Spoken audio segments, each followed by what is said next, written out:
As we told you, the U.S. carried out an airstrike against a cluster of buildings in Syria linked to Iran-backed militia groups. And the $15 minimum wage, it did not survive being added to the stimulus bill. We bring in political insider Armstrong Williams right now to discuss another busy week in Washington. Armstrong, good morning.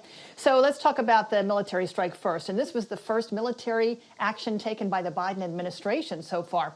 And the airstrikes already quick to get some Republican support. Both Representatives Marco Rubio and Lindsey Graham tweeted out their support.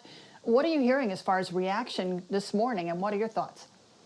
Well, the United States had to let the world know that despite all the chaos of the recent elections and the impeachment and conviction hearings and all the things that are going on in this country, many people think that America is asleep as to what's going on in the Middle East, especially on the Syrian border where Iran is firing missiles, and they have been having these attacks on Americans over the last few months without any retaliation.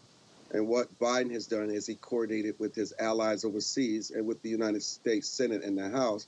He wanted to send a message to the Iranians: while we negotiate this nuclear deal with you, we're not going to allow you to exploit the situation. We don't want to escalate, but we want to remind you that America is still fully aware and still fully involved in these situations where you have people who just continue to kill innocents for no reason at all, and particularly in a place like Syria, where we left vulnerable in the first place.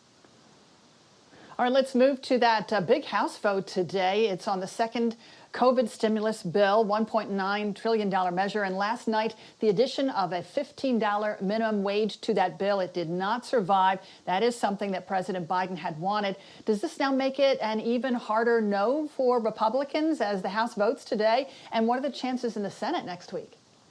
For one of the few times I'm going to challenge you, Melanie, President Biden made it clear from his experiences in the Senate and how these resolutions and the budgetary procedures go forward, that the parliamentarian would not favor including the minimum wage in the COVID-19 bill.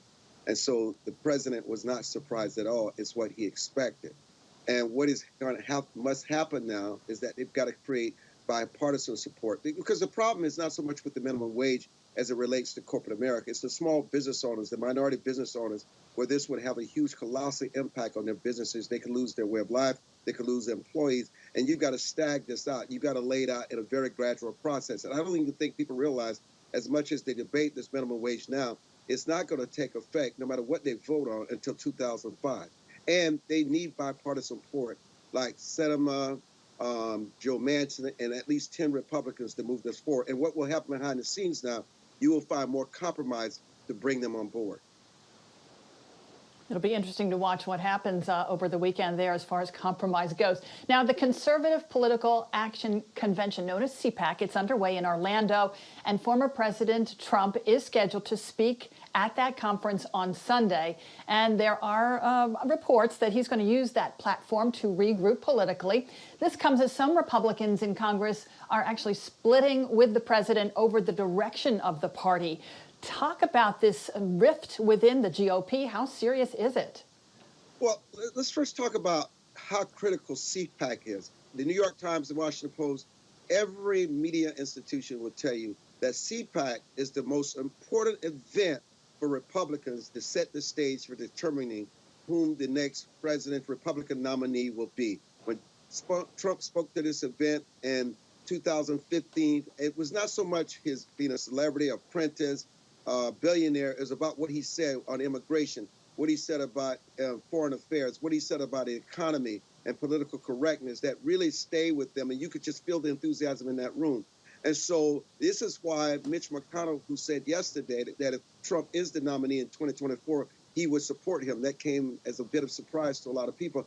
But it's not as much as the Republican Party has a rift, as much as there is really nobody else in the Republican Party who has the kind of sway and the credibility with the Republican base that President Trump has. And you can trot out as many Republicans as you want, but Trump still is the titular head of the Republican Party, whether you like it or not. Until someone comes along with charisma and ideas and backbone, it's not going to change. So what's important about today through Sunday is whether or not the people who have been chosen, like Cruz and others, to speak, whether they resonate with these voters and it carries forward for the next 4 years.